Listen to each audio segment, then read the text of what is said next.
नमस्कार, बहुत बहुत स्वागत है आपका। आप देख रहे हैं न्यूज़ 18 का डिजिटल प्लेटफॉर्म। मैं हूं आपके साथ ऋतु ज्ञानवानी।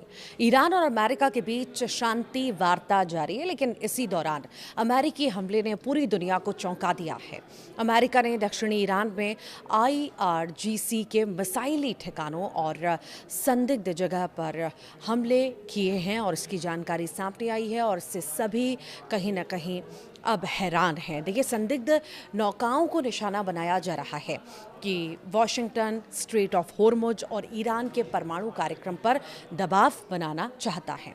सवाल यह है कि क्या ये प्रेशर पॉलिटिक्स है या फिर पश्चिम एशिया एक नई जंग की तरफ बढ़ रहा है। ईरान और अमेरिका के बीच एक तरफ युद्ध विराम और शांति समझौते को लेकर बातचीत चल रही है, तो वहीं दूसरी तरफ अमेरिकी सेना ने दक्षिणी ईरान में सैन्य कार्रवाई कर पूरी दुनिया को चौंका दिया। अमेरिका ने दावा किया कि उसने उन ठिकानों को निशाना बनाया जहां से ईरानी बल खदाने और बिछाने मिसाइल लॉन्च करने की तैयारी कर रहे थे। लेकिन सवाल ये उठ रहा है कि आखिर बातचीत के बीच अमेरिका ने हमला क्यों किया।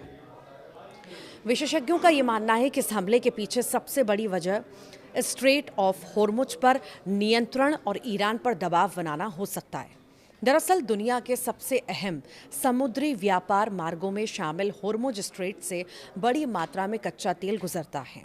अगर ईरान इस इलाके में दबाव बनाता है या समुद्री गतिविधियां घोषित करता है, तो इसका सीधा असर वैश्विक तेल बाजार और पश्चिमी देशों की अर्थव्यवस्था पर भी पड़ सकता है। आखिर क्या कहती है अमेरिकी सेना इस पर। अमेरिकी सेंट्रल कमांड ने कहा है कि ये कार्रवाई रक्षात्मक थी और इसका मकसद अमेरिकी सैनिकों को ईरानी खतरों से बचाना था। हालांकि आलोचकों का कहना है कि ये हमला ऐसे समय हुआ जब दोनों देशों के बीच तनाव कम करने की कोशिशें चल रही थी। ऐसे में इसे तेहरान पर दबाव बनाने की रणनीति के तौर पर भी देखा जा रहा है। असल में अमेरिका इस समय दो मोर्चों पर खेलता दिख रहा है। एक तरफ वो ईरान को बातचीत की मेज पर बनाए रखना चाहता है, दूसरी तरफ सैन्य दबाव के जरिए उसे अपनी शर्तें मानने को मजबूर भी करना चाहता है। खासतौर पर ईरान के परमाणु कार्यक्रम को लेकर अमेरिका बेहद आक्रामक रूप में दिखाई दे रहा है। और डोनाल्ड ट्रंप का आखिर मकसद क्या है इस सब के पीछे। अमेरिकी राष्ट्रपति डोनाल्ड ट्रंप ने साफ संकेत दे दिए कि ईरान के समृद्ध यूरेनियम भंडार को या तो अमेरिका को सौंपना होगा या फिर अंतर्राष्ट्रीय निगरानी में नष्ट करना होगा। ट्रंप ने कहा है कि यह प्रक्रिया अमेरिका और ईरान के सहयोग से हो सकती है। उनके बयान से संकेत मिलते हैं कि तेहरान अपने रुख में कुछ नरमी दिखाने को तैयार हो सकता है।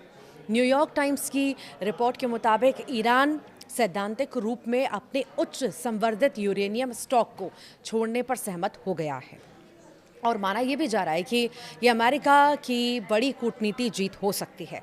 हालांकि समझौते तक पहुंचने के लिए वॉशिंगटन लगातार दबाव और बातचीत दोनों का इस्तेमाल कर रहा है। CNN की एक रिपोर्ट में कहा गया था कि ईरान के परमाणु कार्यक्रम और प्रतिबंधित हटाने की भाषा को लेकर दोनों देशों में मतभेद बने हुए हैं। ऐसे में अमेरिका की ताज़ा सैन्य कार्रवाई को ईरान को मैसेज देने की कोशिश माना जा रहा है। अगर समझौता नहीं हुआ तो सैन्य विकल्प हमेशा खुला है। आखिर इस हमले की वजह क्या है, तो देखिए, विशेषज्ञ ये मान रहे हैं, कह रहे हैं कि अमेरिका नहीं चाहता कि ईरान स्ट्रेट ऑफ होर्मुज को किसी दबाव के हथियार की तरह इस्तेमाल करे। अगर ईरानी समुद्री रास्तों में खदानें बिछाने या सैन्य गतिविधियां बढ़ाने की कोशिश करता है, तो अमेरिका और उसके सहयोगी देशों के लिए ये बड़ा खतरा बन सकता है। और इसी वजह से अमेरिकी सेना ने कथित तौर पर उन नावों और मिसाइल ठिकानों को निशाना बनाया है जिन्हें संभावित खतरे के रूप में देखा जा रहा था। हालांकि इस कार्रवाई ने एक बार फिर पश्चिम एशिया में तनाव बढ़ाने की आशंका को बढ़ा दिया है। सवाल ये भी उठ रहा है कि क्या बातचीत और हमले की ये दोहरी नीति आगे चलकर किसी बड़े संघर्ष की वजह भी बन सकती है। फिलहाल अमेरिका संयम की बात तो कर रहा है, लेकिन ईरान पर सैन्य दबाव बनाए रखने के संकेत भी दे रहा है। ऐसे में आने वाले दिनों में ये देखना अहम होगा कि शांति वार्ता आगे बढ़ती है या फिर क्षेत्र एक बार फिर बड़े टकराव की तरफ बढ़ता है।